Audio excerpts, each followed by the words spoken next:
qué alegría, ya de regreso. Y hace un ratote que no estaban aquí juntos. Agenda de riesgos, mi queridísima Cristina Rivas, mi queridísimo Rodrigo Elizarrarás. Pues, Hola, ¿cuál es Yuri. el riesgo del que nos vamos a ocupar el día de hoy, este jueves? Hoy vamos a retomar una conversación que tuvimos ya hace unas semanas respecto de cómo se está deteriorando la colaboración entre la Federación y los estados.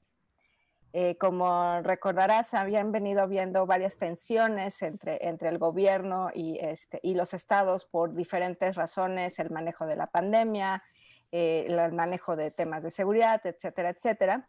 Bueno, recientemente esto se ha complicado un poco más, ya con la ruptura al interior de la CONAGO, la salida de gobernadores de esta organización, que justamente su finalidad era servir como un interlocutor ante el gobierno federal.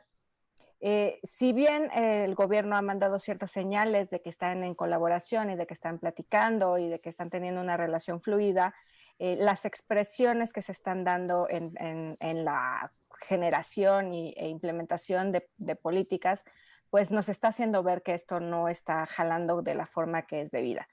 Desde hace varios meses, varios sectores han pensado que los estados se pueden convertir en una catapulta o en la forma en que podemos seguir y continuar detonando desarrollo a pesar de las contracciones económicas que estamos viviendo en el país.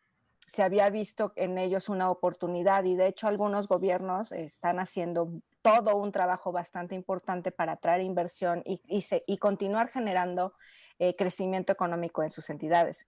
Desafortunadamente, estas tensiones que están existiendo están generando ya que estas políticas cuesten cada vez más trabajo implementarse. Ya llegamos a este punto del inicio formal de las campañas, entonces esto se va recrudeciendo. Y si no estamos generando estas condiciones para, para detonar esta actividad económica a nivel local, pues difícilmente vamos a tener un motor para mantener y acelerar la economía que tanto lo necesita nuestro país. En ese sentido, ¿Y tú, Rodrigo? Sí, perdón. como te acuerdas, la semana pasada adelantábamos un poco esta relación complicada que se viene ya estando de tiempo atrás entre los estados y la federación.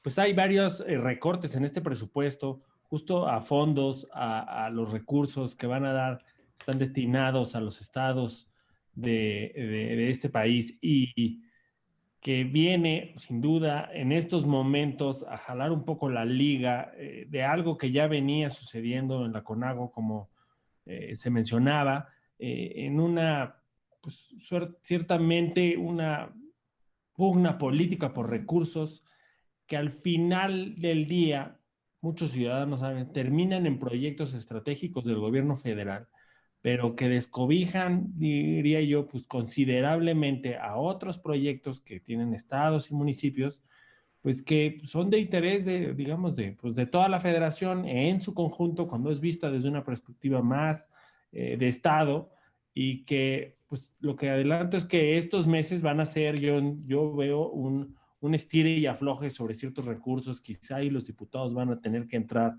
a ver de qué manera se acomoda al menos el saque inicial que hace Hacienda y pues veremos unos meses interesantes sobre, diría yo, esta pugna de recursos aquí.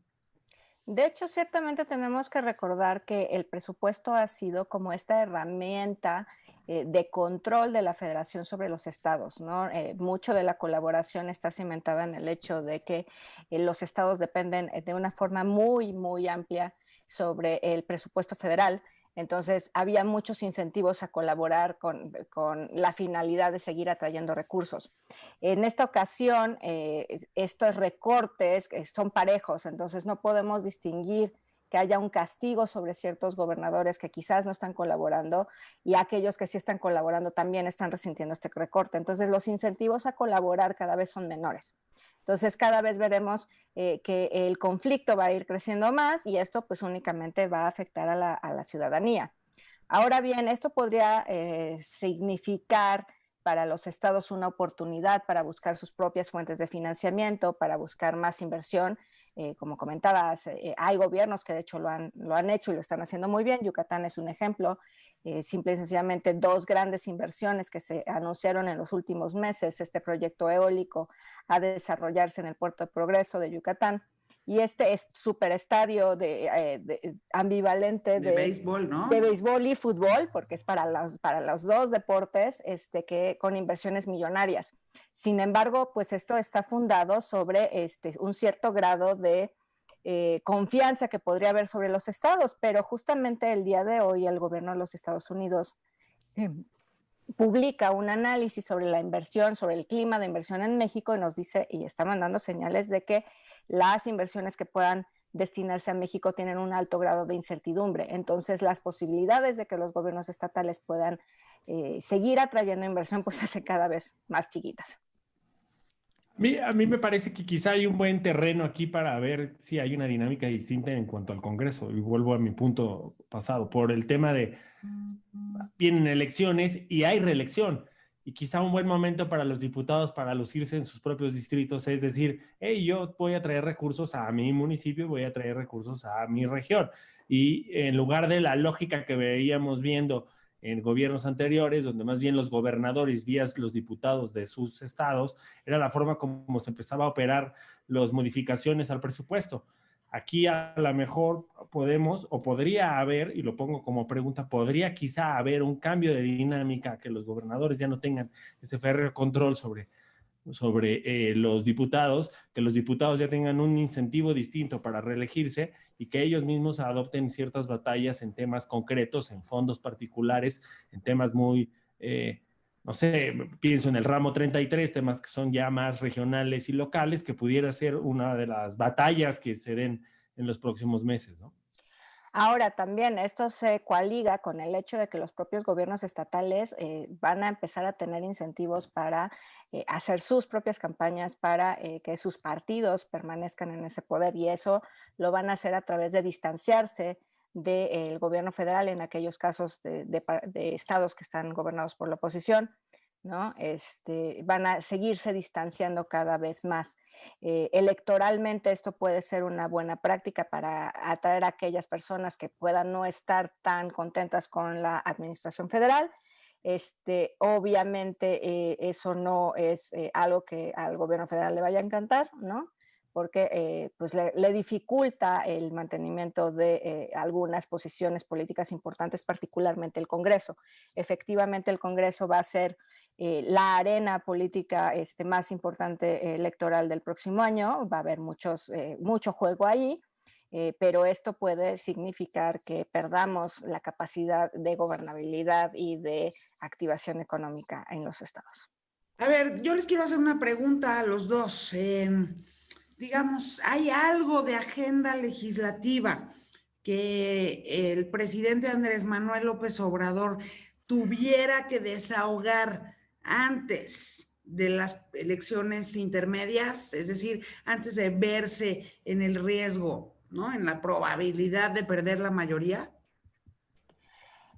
Lo que esperaríamos es que sí, pero lo que se ha notado de los últimos meses y de la forma en que está legislando el gobierno federal es que está evitando justamente llevar las iniciativas más importantes al Congreso.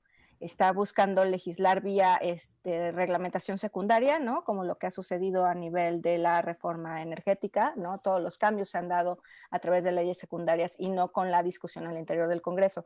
Y esto está pasando en prácticamente todos los sectores. Ahorita particularmente lo que sí va a tener que pasar sí o sí por el Congreso es todo el tema de la miscelánea fiscal, que sabemos que contiene ya varios elementos que son bastante polémicos y que quizás se le pueden complicar al gobierno con la composición actual del Congreso. Hay un tema ahí de reformas a temas penales para revertir varios quizá de los aspectos que había en la reforma penal de Calderón y algunos otros, y modificaciones al Código de Procedimientos Penales. Es una como reforma ahí conjunta que yo creo que de hecho ya la están discutiendo, o ya va a entrar a discusión pronto, y creo que es uno de los temas que urge ahí en la agenda. Pondría ese y recuerdo algún otro que sea clave. No, ahorita de los que me acuerdo está ese que yo sé que va a entrar muy pronto a una discusión y que no sé, a lo mejor sí podría salir con consenso de los partidos, sería lo mejor, pero a lo mejor es algo que urge ya para el presidente tener. Pero la realidad es que va a evitar todas aquellas iniciativas polémicas que no vayan a prosperar, ¿no? Las que puedan verse atoradas o rasposas, o que puedan poner en riesgo su reputación y su buen nombre, digamos, todas aquellas que puedan ponerlo a él en lo personal y a su proyecto en riesgo. Así es, ¿no? han sido expertos, de hecho nos lo han demostrado, en buscar alternativas para poder hacer esas modificaciones sin pasar por la modificación constitucional correspondiente. Entonces yo creo que esa va a seguir siendo la tendencia legislativa, por lo menos hasta que sepamos cuál va a ser la composición del nuevo Congreso. Bueno, y con el tema del PEF, el que ya fue enviado, el que ya recibió el Congreso de la Unión, algo en particular de volada, ¿no? Porque tenemos como un minutito. ¿Les preocupa algo en particular a ustedes dos? Pues los recortes que ya han venido a áreas como seguridad, temas ambientales y temas, digo, no sociales hay fuerte, y el descobijo sobre algunos de los estados, porque no todos perdieron tanto, pero hay algunos estados, no sé, que ya son de por sí pequeños, que tienen pocos recursos. Estoy pensando en Nayarit, Aguascalientes, Baja California Sur, de algunos de los que más perdieron, y que pues ahí es preocupante, porque ya de por sí reciben poco, entonces pues, es de lo poquito. Claro. Luego, necesitamos más recursos para salud, o sea, sí hay un mejoramiento de lo que venía teniendo, pero es insuficiente para atender lo que se nos viene. Sobre todo en un contexto de pandemia. La vacuna no va a estar cubierta por eso. Otro de los grandes temas es que los sectores productivos de por sí no tienen la tajada muy importante dentro del presupuesto, pero además están viendo recortados la parte de los incentivos productivos. Eso puede ser catastrófico para ciertos sectores como el agropecuario particularmente, ¿no? Entonces sí, que son sectores que además son vitales para la economía y que en estos momentos están sufriendo muchísimo por la crisis económica y que no van a tener los recursos suficientes para volver a despegar. Gracias, Rodrigo. Gracias, Cristina. Nos vemos aquí el próximo jueves. Nos vemos el próximo jueves. Bye, bye. Con la agenda de riesgos.